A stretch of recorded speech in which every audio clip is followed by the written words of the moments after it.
கிறிஸ்துவுக்குள் பிரியமானவர்களே, இந்த நாளுக்கான மாலை நேரம் அண்ணா அப்போஸ்தலனாகிய யோவான் எழுதின முதலாம் நிருபம் 3ஆம் அதிகாரம் 21வது வசனம். 1 யோவான் 3:21, 1 John 3:21. பிரியமானவர்களே, நம்முடைய இருதயம் நம்மை குற்றவாளிகள் என்று தீர்க்காதிருந்தால் நாம் தேவனிடத்தில் தைரியம் கொண்டிருந்து.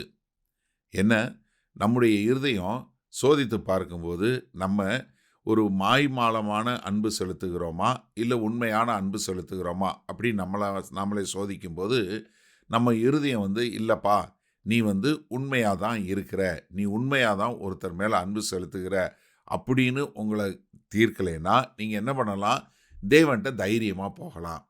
அப்போ என்ன, ஒரு சுத்த இருதயத்தோடு கர்த்தர் முன்னாடி வருவது என்பதை மிக தெளிவாக நம்ம காட்டி கொடுக்கக்கூடிய காரியத்தை பார்க்குறோம். எபிரேயர் 10வது அதிகாரம் 22வது வசனம் பாருங்க. துர்மனசாட்சி நீங்க தெளிக்கப்பட்ட இருதயம் உள்ளவர்களாயும் சுத்த ஜலத்தால் கழுவப்பட்ட சரீரம் உள்ளவர்களாயும் உண்மையுள்ள இருதயத்தோடும் விசுவாசத்தின் பூரண நிச்சயத்தோடும் சேர கடவோம். என்ன, கர்த்தர் என்ன நமக்கு என்ன பண்ணியிருக்கிறாரு, அவருடைய மாம்சத்தின் வழியாக ஒரு புதிதும் ஜீவனமான மார்க்கத்தை நமக்கு உண்டு பண்ணினாரு. அந்த மார்க்கத்தின் வழியாக நம்ம பிரவேசிப்பதற்கு நமக்கு தைரியம் உண்டாயிருக்கணும். அப்படி வரும்போது நம்ம எப்படி இது பண்ணணும், துர்மனசாட்சி நீங்கள் தெளிக்கப்பட்ட இருதயம் உள்ளவர்களும் சுத்த ஜலத்தால் கழுவப்பட்ட சரீரம் உள்ளவர்களாயும், எப்படி, உண்மையுள்ள இருதயத்தோடு. அப்போ நம்முடைய இருதயம் சுத்தம் செய்யப்பட்டவர்களாய் நம்ம தேவன்கிட்ட சேரக்கூடிய மக்களாய். ஏன்னா இதே யோவான் எழுதும்போது தன்னுடைய நிருபத்தில் 1 யோவான் 2:28 சொல்லும்போது, இப்படி இருக்க பிள்ளைகளே, அவர் வெளிப்படும்போது நாம் அவர் வருகையில் அவருக்கு முன்பாக வெட்கப்பட்டு போகாமல் தைரியமுள்ளவர்களாய் இருக்கும்படிக்கு அவரில் நிலைத்திருங்கள். ஏன்னா இப்போ தேவன் வரும்போது நம்ம என்ன, தைரியமாக அவருக்கு முன்பாக போய் நிற்பதற்கு தைரியம் உள்ளவர்களாய், பயந்து பயந்து இல்லாமல்.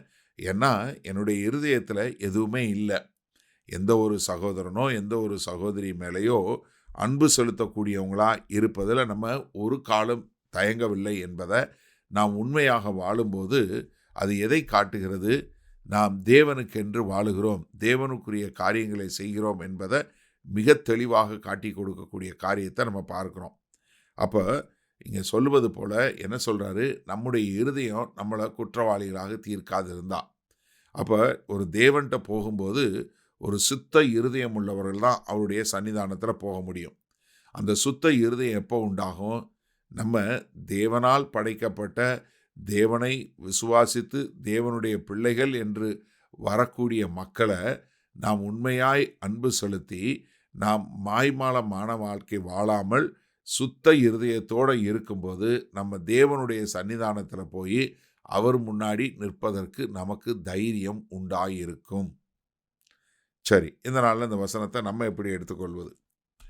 இந்த செய்தியை கேட்டுக்கொண்டு இருக்கிறீங்களே, நீங்கள் கர்த்தர்கிட்ட போகிறதுக்கு தயங்கி போகிறீங்களா, இல்லை தைரியமாக போகிறீங்களா? கொஞ்சம் ஒரு நிமிஷம் சிந்திச்சு பாருங்கள். இப்போ தேவன்கிட்ட போவதற்கு நமக்கு தைரியம் எது வருது? நம்மளுடைய இது காரியம் இல்லை. ஏன்னா அவர் நமக்கு ஒரு சுத்த இருதயத்தை கொடுத்துருக்கிறாரு. அந்த இருதயத்தில் நம்ம என்ன, எந்த ஒரு குற்ற உணர்வும் எந்த ஒரு காரியம் வராமல் நம்ம என்ன செய்யக்கூடிய மக்களாக இருக்கணும், கர்த்தரை உண்மையாய் நேசிக்கிறோம், சத்தியத்தில் நடக்கிறோன்னா நாம் என்ன பண்ணணும், நாம் உண்மையாய் மற்றவர்கள் மேலே அன்பு செலுத்தும் போது தான் நம்முடைய இருதயம் நம்மளை குற்றவாளிகளாக தீர்க்காது. இது 2 விஷயம் இருக்குது. ஒன்று உங்கள் இருதயம் ஒரு உணர்வுள்ள இருதயம் இல்லாமல் இருக்கும்போதும் உங்களை குற்றவாளின்னு தீர்க்காது. இன்னொன்று நீங்கள் உண்மையாக கர்த்தருடைய வார்த்தையை ஏற்று எல்லார் மேலே அன்பு செலுத்தினீங்கனாலும் உங்களை குற்றவாளின்னு தீர்க்காது. அப்போ நீங்கள் யோசிச்சுக்கொள்ளுங்க. அதனால தான் முதல்ல என்ன சொல்லி கொடுத்தாரு, தேவன் எல்லாவற்றையும் அறிந்திருக்கிறாரு, உங்கள் உணர்வில் தெரியலேனா கூட அவருக்கு எல்லாம் தெரியும். அப்போ தேவனுக்கு நான் என்னுடைய சிந்தை, என்னுடைய எண்ணங்கள், செய்கிற காரியங்கள்லாம் தெரியும். அப்படி இருந்தும் நான் உண்மையாக அன்பு செலுத்துகிறேனா அப்படின்னு சொல்லி பார்த்தேன்னா, அப்படி அன்பு செலுத்துகிறேன் அப்படின்னு சொல்லும்போது என்னுடைய இருதயம் என்னை குற்றவாளியாக தீர்க்கறதில்ல. அப்போ நான் என்ன பண்ணுறேன், கர்த்தர்கிட்ட போகிறதுக்கு நான் ரொம்ப தைரியம் பண்ணுறேன். ஆனால் அதே சமயத்தில் கர்த்தருடைய நியமங்களை கேட்டுக்கொண்டு அதன்படி வாழாமல் தன்னுடைய இருதயத்தை கடினப்படுத்தி கொண்டு கர்த்தர்கிட்ட வர்றவங்க பயந்து பயந்து வருவாங்க. ஏன்னா அவங்களுக்கு என்ன இருக்காது, இந்த தைரியம் இருக்காது. இப்போ யாருக்கு தேவனுடைய சன்னிதானத்தில் வருவதற்கு தைரியம் உண்டாகும்? என் இருதயத்தில் ஒன்றுமே இல்லை, நான் எல்லாரையும் அருமையாக நேசிக்கிறேன், ஒவ்வொருத்தரையும் அருமையாக வழி நடத்துகிறேன் என்று சொல்லக்கூடியதா அந்த அன்புல வாழும்போது தான் நமக்கு என்ன வருகும், நம்ம இருதயம் நம்மளை குற்றப்படுத்தாது. அப்போ நம்முடைய இருதயம் குற்றப்படுத்தாத இருக்கும்போது தேவன்கிட்ட வருவதற்கு நமக்கு தைரியம்.